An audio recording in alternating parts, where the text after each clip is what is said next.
for you to be able to understand people and get the best out of them, you have to understand where they're coming from.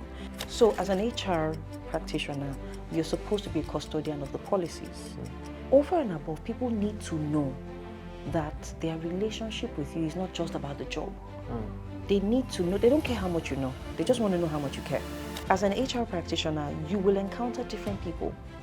As a matter of fact, as an HR practitioner, there are times you will have to address senior colleagues, and you have to stand your ground. You need to find out why people are acting the way they are. If you have somebody who's short-tempered, who's always snapping at everybody, who doesn't seem to get along with anybody, find out what that person is going through first. It's the responsibility of those of us who have found a way, to look back and take one, just one, as a project and help that one young person find his or her way.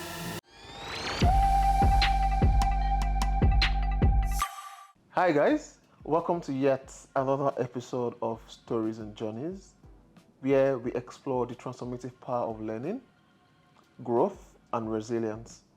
Join us as we uncover untold narratives and ignite curiosity. Joining us here today is an amazing person, someone I truly respect, with almost 2 decades of experience within the marketing landscape here in Nigeria, but more specialized, and we'll talk about that as we go. She's occupying a very fantastic role, within the current space here in Nigeria. She is the senior manager, human relations at Insights Redefini. She's no other person than Tola Arowa.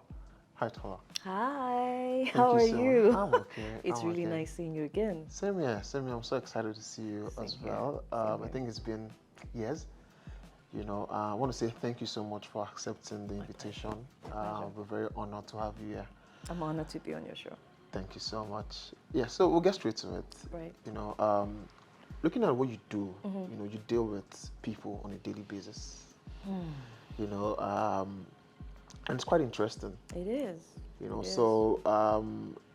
Being a senior manager, human resource, at Insights, a communications agency, how has that been for you so far? So it's been nothing short of amazing. I would like to put that out there first.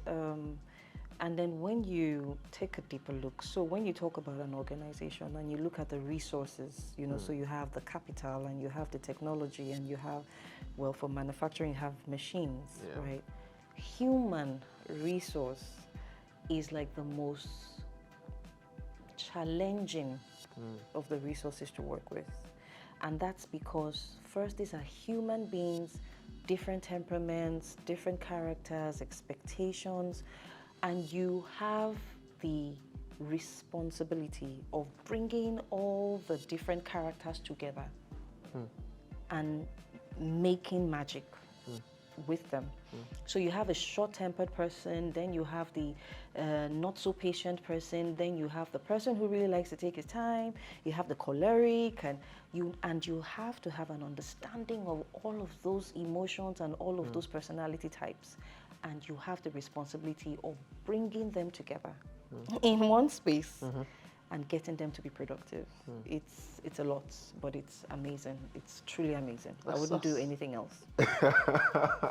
That's really interesting, because people do say, or there's a saying that people are very difficult to manage. Absolutely. And obviously people, because they are people, they have aspirations, they have goals, they have family issues, they have, all of those things, How have you been able, looking at, almost a decade of experience, within this space, how have you been able to, sort of marry that, individual differences with people, looking at their strengths, their weaknesses, and trying to then marry that back to the business strategic objectives? So, it's been a journey. It's been a learning. Well, I don't know if it's a curve, but it's been a learning experience for me as well. Because, just when you think you run into another kind of character. And then you realize, okay, this person is responding differently. What's different about this person? And then you have to take some time to learn that person and understand that person. Because, I tell my colleagues that in every man there's a king and a fool. The one you speak to, yes. There's a king and a fool. The one you speak to is the one that responds. So if you speak to someone as a king, he responds. He gives you the response of a king. If you speak to someone as a fool, he gives you the response of a fool. So if I speak to you with respect, and you see that I'm genuinely trying to understand where you're coming from and what you're thinking, you're more likely to respond to me the same way. Correct. But if I come hard at you, there's a higher chance that you become defensive. And in becoming defensive, you say anything that makes you look better or makes you look stronger. So in my years of experience, and I'm still learning, I can't even say that I'm there yet. With almost 20 years, trust me, I'm still learning. Because for you to be able to understand people and get the best out of them, you have to understand where they're coming from. And I'll give you an example. So as an HR practitioner, you're supposed to be a custodian of the policies. One policy that I'd like to use as an example today is punctuality. Okay. And I remember that on a previous job, we realized that there was an increase in the number of lateness. It was becoming a cancer. And that's because when it first started, we kind of ignored it. We kind of just let it slide. And so others saw that those who were coming late, there was no penalty, there was nothing, they just waltzed in. And you now started having people coming in instead of 8:30, we'll just waltz in at past 9 without an explanation, sometimes 10 o'clock. And we're like, okay, this is going too far. We need to deal with this. And we addressed them, we talked about it, we did emails, we ran campaigns and all of that. Didn't work. And then we said, okay, you know what? We'll touch their money. Now, it wasn't the easiest of decisions to make, but we just needed to catch their attention and we needed them to take it serious because punctuality is the soul of business. Correct. And especially when you have the senior guys who are also coming to work late, then what kind of example are you setting for your subordinates? So we started making deductions. And then even when we made the deduction, we said, okay, you know what, by the end of the month, whatever money we have, we use it to throw TGIF for everybody. Okay. But there was this office assistant who used to come, he never had any problem with punctuality.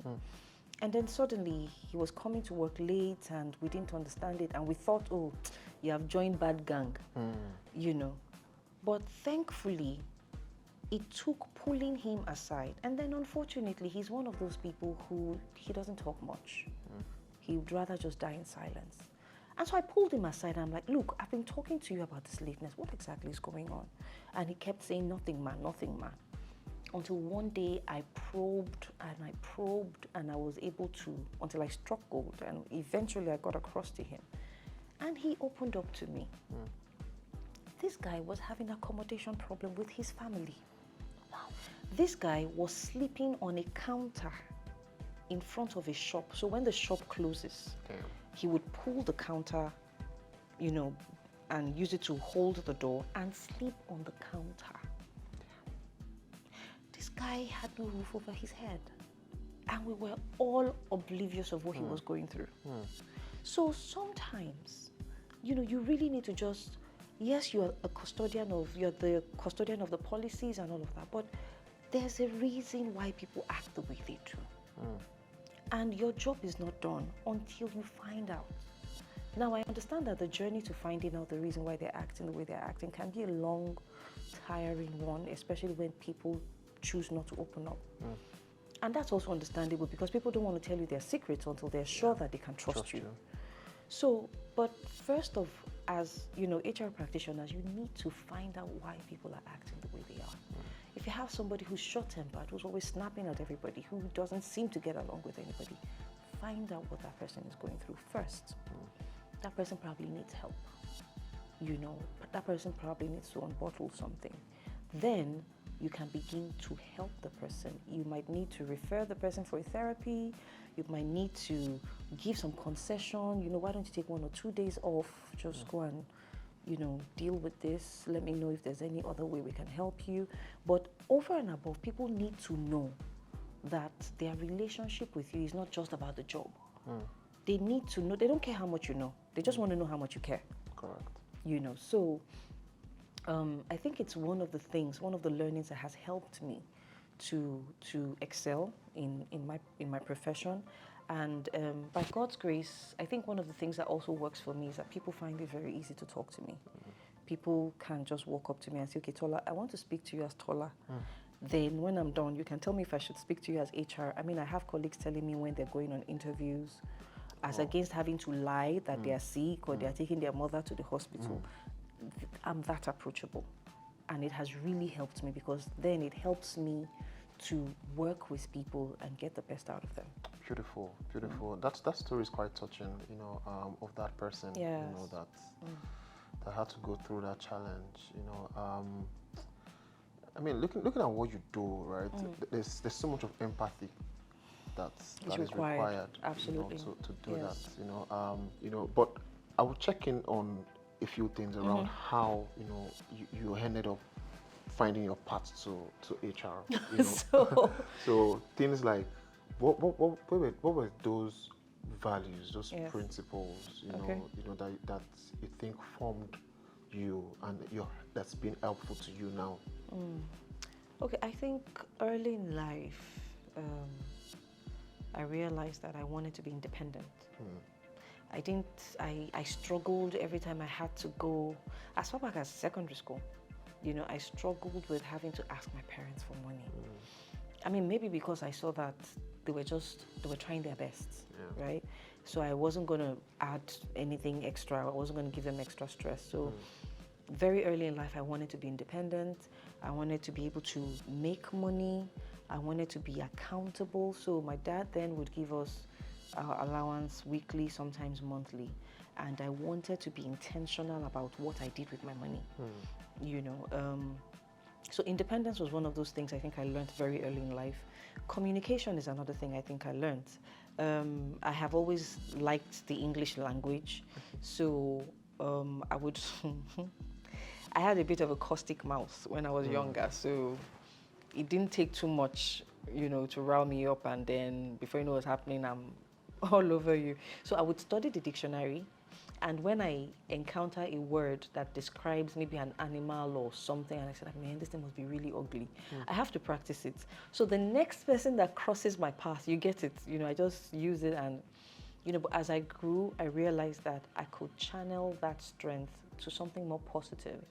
I realized that I was using my words to tear people down, to get at people, and then I learned that I could be a bit more positive with it. So I started, taming the insulting nature and really aggressive nature in me. So I learned to understand communication and the power of words very early. I think the next thing that I also learned, which has helped me in my HR journey, is confidence. So I know my strength and I know my weakness. Maths was always a challenge. Maths was always a challenge for me. So, I mean, I couldn't do maths to save my life. but I tried so that I didn't have to repeat any class. So if you would see any red biro in my report card, it would be maths. You can be rest assured. You can rest assured it will be maths. But, but then I owned my strength. The things that I knew I was good at, I held on very tightly to them. So literature, government, English, French, I held on to those things very tightly and I owned them. And I used it to build my confidence. So I also came to accept who I was. I realized that, look, Tola, you were not born with a silver spoon. You can't pretend to be. And I was not ashamed of where I was coming from. So it enhanced my confidence. You can't come and flash something that your parents gave me and then I'll be feeling bad. No. In fact, if I can share it with you, I'll share it. Because I remember No that. shame. Yeah. No shame, no shame. So I remember in SS2, I was going to attempt JAMB just to get acquainted with the process. And my parents couldn't buy me all the past questions, but I had this friend who her parents are well-to-do, and they went to Jamb office, bought her all the compilation from 19 Kinikon to 19 Kinikon for English, for literature. She had all the past questions. She was my friend, so why can't you share your past questions with me? So this week, I would borrow literature in English. I would go and practice it at home. When I return that one, I'll take the next one. So, but I didn't feel bad that I didn't have it.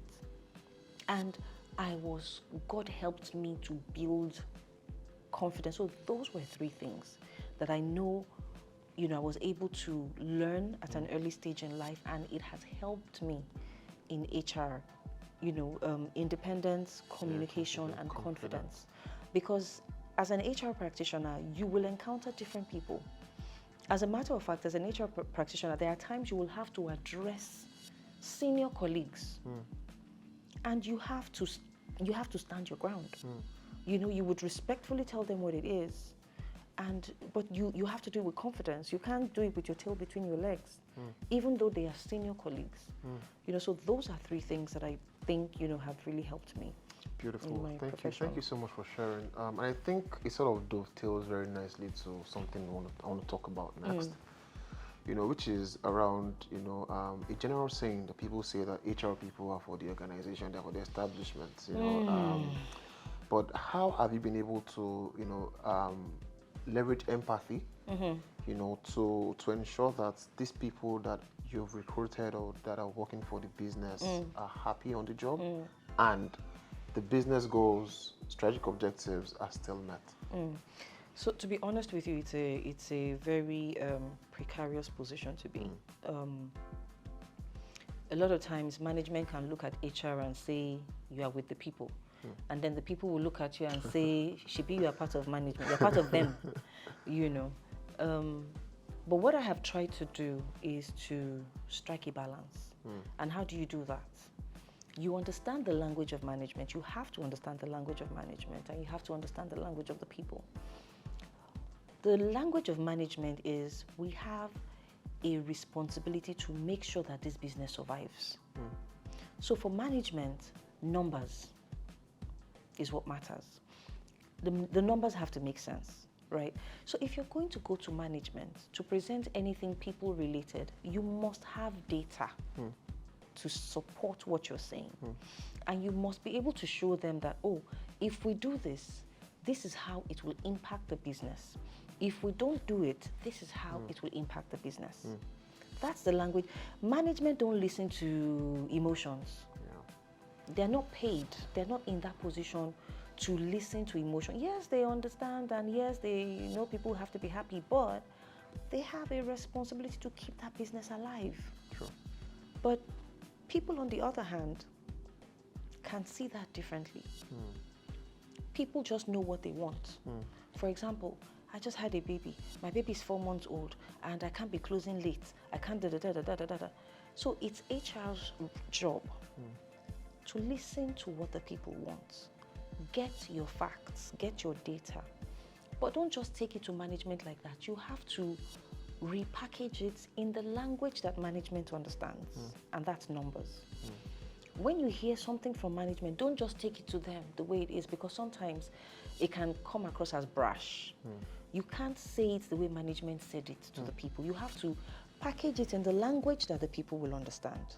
And you have the responsibility to help them understand it. So for example, the people want a raise. Economy is hard, da-da-da-da-da. You can't just take it to the people and say, the business, the management said, we're not making money, so we can't have a salary review. No. You have to find a way to say to the people in a way that it's easy for them to understand. You can't satisfy everybody. But management understands what you're saying. In fact, they see your point. However, this is what our numbers are doing. If we can raise our number to a certain level, then, they can look into it and see what they can do. So guys, what are the jobs that we have in the pipeline? How can we make these jobs come out faster? What do you need? What can HR push to help you be more productive? It's easier for them to understand that. So HR just has to be smart. I was on a job one time where a management person, a C-suite person told me, Tola, on whose side are you? I was surprised by that question because I didn't know we had sides. I thought we were all the same. I thought we were working with one purpose, one vision. And I said to him, sir, I didn't realize we had sides. We're all together.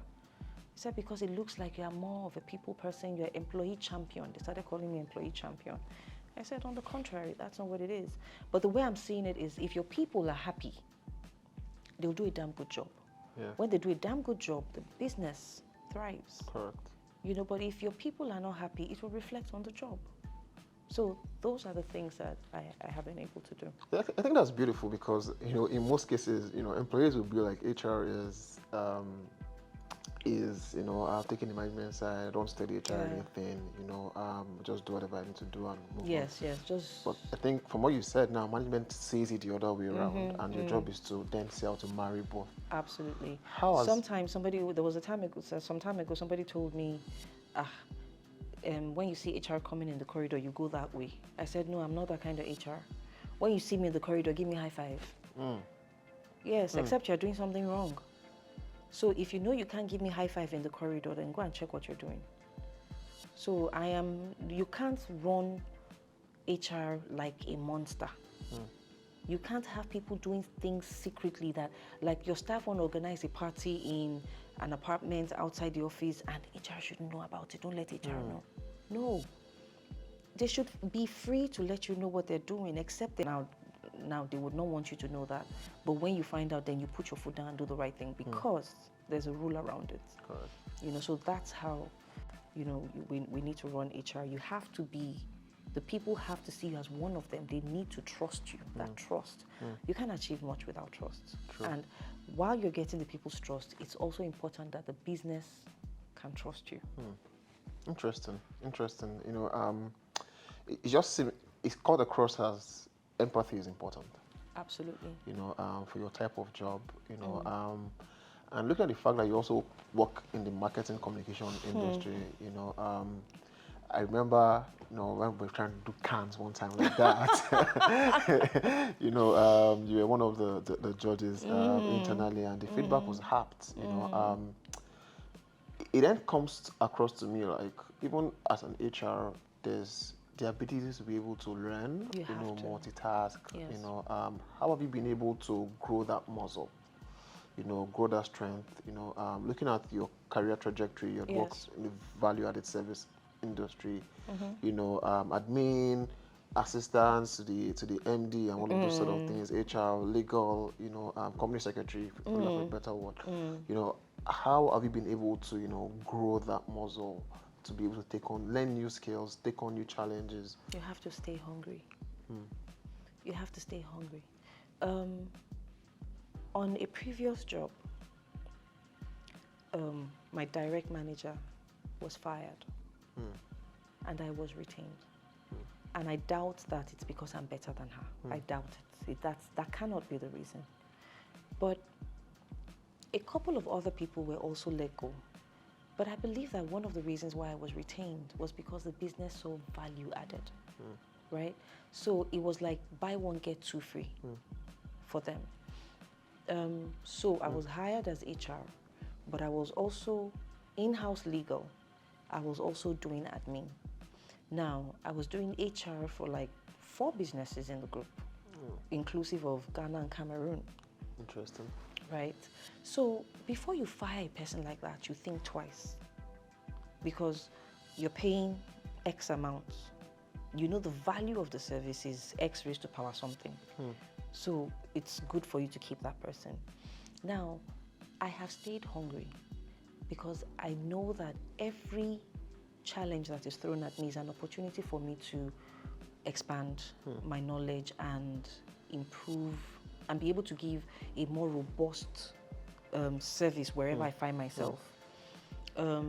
So if you're a practitioner, you can't just rest on your laurels. So for example, I moved from VAS. First it was business consulting, then to VAS, then to marketing communications, where I did like 10 years, and then I moved to creative agency. But at every point in time, I've had to stick my neck out of HR practice and see what the other guys are doing. I think the only unit I haven't really learned is finance. But when it comes to media planning and buying, I can speak to it. When it comes to digital marketing, I can speak to it. When it comes to creative, as I am learning now, and you talk about art direction, you talk about content development, you talk about copywriting, I can contribute meaningful conversation. So you just have to stay hungry. You can't rest on your laurels, and don't limit yourself to HR. Because how do you recruit for a creative agency if you don't understand what the need is, if you don't understand the ask? So you have to have that period of silence when you're a student and you're just learning, along with your core. And then as you learn, you put it into practice. You ask questions. You can ask questions. Sometimes they can laugh at you. It's okay. It's okay. As long as after you laugh, you teach me, I'm fine with it. So, that's how I have been able to navigate. It's you stay hungry, you stay humble, you don't know everything. And once you come from that angle of, I don't know everything, I want to learn, you're good. Beautiful, beautiful. Because I mean, from what you've said now, it just showcases that for you to be a fantastic HR person, you also need to understand the business side of Absolutely. wherever you're working at. Absolutely. So that way, when the staff or the people, are talking about XYZ, you can contribute. Yes. You also can feel their pain, Yes. and they respect you more. They Yes. see you as one of them. Yes. But and to management too. So, for example, if a unit is saying, oh, we need more people,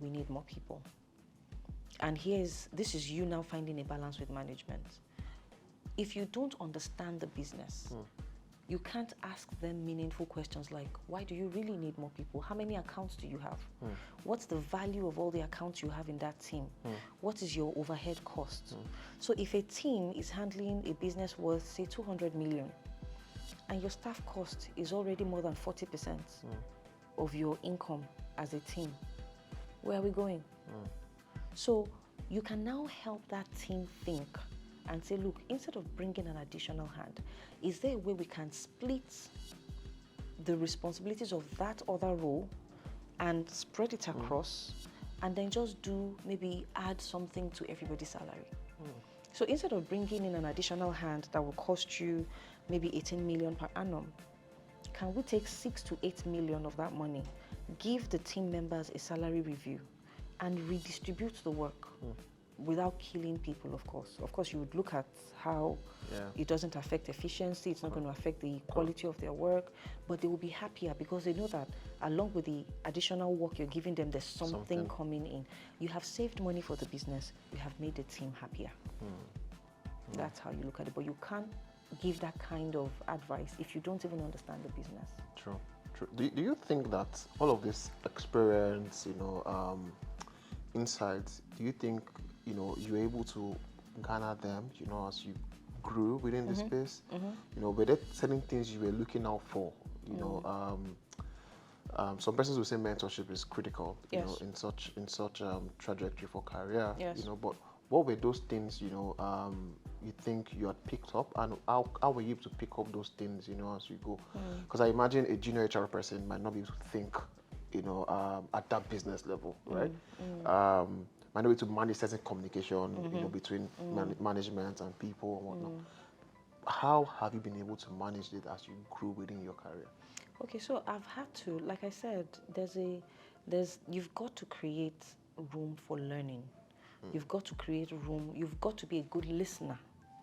So some of the things that I know today, some of the things I have said here today are things that I learned on the job. Some of them were from being battered myself. When you receive your own bashing. So if you've given feedback to some management in a particular organization and they go like, oh, HR is just a cost center. You people don't know more than bring money, bring money, bring money. You remove emotions from that feedback. It can be painful, because sometimes people can talk in a certain way that is not entirely nice, but I have learned to remove myself from the equation and just say, okay, you know what, let me hear what they're even talking about. What are they even saying? And then I look at my perspective, and then I look at their perspective. I'm like, okay, I see what you're saying.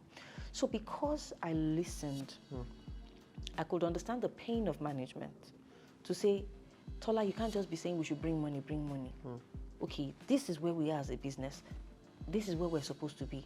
This is almost half of Q4 gone. We are not even 70% close to what we had planned. So my previous experiences, have added to, have influenced some of the things that I know today. Because when you listen, when you are in business review meetings and you hear some of the bashings, you hear some of the questions, it tells you, you see the pain of the business. Then when you are with the people, or you're having your village meeting, or maybe from the performance appraisals, you see the pain of the people. You now have the responsibility of bringing the two together and finding a balance. So what I have said here just now is as a result of some of the learnings that I have gathered over the years. Beautiful. I mean, just like fine wine. Absolutely. That's critical. But I would dial back a little. What was growing up like, for you? So growing up, I was more of a tomboy, to be honest, so I have an older brother, and there's just 1 year between us. Oh, okay. And I mean, fortunately or unfortunately, I have lived in neighborhoods where I barely had girls my age. They were either babies or aunties. I only had my brother's age mates to play with. So I would ride bicycles and fall, and we would go jump from the first floor of an uncompleted building. We would go lizard hunting. We would play football. So I did all of those boy stuff. I played table tennis. I did all of that. We did swimming. So I grew up like a boy. And sometimes some of those boys will challenge you, like, what are you doing here? You're not a boy. And then I had to prove to them that, you know what, I'm even more of a boy than you. I guess it was one of those things that really built my confidence, because from time to time I had to show that I am able, so you can't, talk down at me just because I'm a girl. And, but childhood was fun. It was fun. I had my fair share of reality. I learned early that you can't have it all. I knew hunger. I knew going to bed without food. I also saw some plenty, to be honest. And I learned sacrificial giving from my parents. I learned sacrificial giving from my parents, because even when it was not convenient, I saw them go out of their way to just make sure that I had a very solid primary school education. I went to secondary school, and even though it was a government school, it was quite competitive, So those were some of the things I had I had the opportunity to have a couple of pets. I had an electric fish, I had a rabbit, I had a dog, so I had a good childhood. I had a good childhood, no regrets. Beautiful, beautiful. I mean, when you were talking about growing up with boys, it seems like it also played a critical role in your career as well. Those skills you learned, those soft skills, life just skills. Being confident and standing up for yourself. Yeah, you're right. Now that you say it, now that you mentioned it, thinking back, I think so, because I've had to stand up for myself as far back as that time. I've had to stand up for myself as far back as that time. So, yes, it did contribute to confidence. Beautiful. As a person, how were you able to discover self? How were you able to find out who you were? And also trying to connect that back to purpose. Okay, so I can't. The most part of my life, to be honest, has just been God. I can't say that I had it figured out by myself at an early stage. So, for example, I started working at a very early age. I think my first job was when I was 18. I worked with an NGO. So I started learning to use a computer early. It was a sexuality health NGO, kind of thing. So I had opportunity to do a bit of travel and all of that. So because you're trying to work to make money, you forget yourself. But I think that to a large extent, God has just really orchestrated my journey. So from the vast company I said I worked with, I went in, it was about money. But that was God anyways, because The only reason why that HR person reached out to me for that job was because I had been prospecting that company for the business consulting firm. And when she got back to me, I told her I was no longer there and I was going to connect her with a colleague. And then she said, oh, why don't you send your CV? And I got in as an executive assistant, admin, in-house legal. So it was 3 roles, right? And then HR happened. Yeah. So that was HR good. resigned after 1 month. Yes, do you understand? Yeah. So that was good. So it wasn't really me, it wasn't really like I knew what I was doing, but you know, there was a lot of God in it. But as that happened, I now became more intentional about it. I now became more intentional because I realized, okay, this is who I am. I studied law because of this. And then with this, I still get to relate with people. I still get to advise people. You know, I still get to help people find their footing and know what they're doing. So I just zoomed in on it and I started, you know, doing what was required of me to build myself in that field. Absolutely. Thank you so much. I think that's quite fresh and very, very insightful as well. Which brings me to the next question around what would you say is the future of HR, you know, in Africa? You know, or maybe let's say in Nigeria, but by extension, you know, Africa. So future of HR for me is there's a need to, or I see a time when more HR people lash onto the use of data. You know, yes, some of us are already beginning to do that, where you can draw insights and then you can advise management on direction based on data. I would like to see an increase in the use of data. I would like to see HR practitioners lash on and take advantage and leverage on technology. If you want to project your employer as an employer of choice, how are you doing it, leveraging technology to do that? A lot of people still think that HR is just about recruitment, hire and fire. There's so much more. There's performance management, you know, and performance management is not just giving somebody a report card at the end of 6 months or at the end of 12 months. It's helping them through that journey. You're telling the person, we are here to make sure you succeed. Whatever you need to succeed, we will provide. And then having provided those things, how have you fared? You know, so work-life balance is another thing I would really love to see improve. We say it can never balance. You say work-life balance, this thing can't balance. Some person says it should actually be work-life integration. Yes, I think we've come to accept that it should be work-life integration. But even in work-life integration, there's still some debates going on. So you have a situation where you're supposed to get off work 5 o'clock, you're leaving the office 6 o'clock, and then your manager is looking at you funny, like, where you go. I said, look, I want to go play tennis. I have a game of tennis for 6:30. And your manager thinks that's insensitive of you. But you see, until whether we call it work-life balance or we call it work-life integration, we need to come to a space where we understand that people have compartmentalized life. And the only time they are a whole person is when they're able to satisfy those other areas of their lives. I might close from work and I want to go for midweek service. I might close from work and I want to go swimming. I might want to hang out with my friends somewhere. I should be able to satisfy those other areas of life. You know, some of us have been so engrossed in work that we've lost touch with everybody else. We don't even know what's going on. We don't even have friends anymore. Sure. You know, so I look forward to an HR in the future where we are able to work with management, to let them understand, to respect more of after office hours. Like, I can't remember where I read this, but there's a certain country where if you reach out to an employee after office, and that employee reports it, it's an issue. It's an issue. You don't reach out to employees after office hours to say, oh, do this or do that. You know, because you need to understand. So a woman who is married, for example, when she closes from work, she's going home to resume as a wife. Yeah. She's going home to resume another job as a mother. So she's not just raising her legs and watching TV. So we would need to find a way, you know, where we can sort of make it all work together.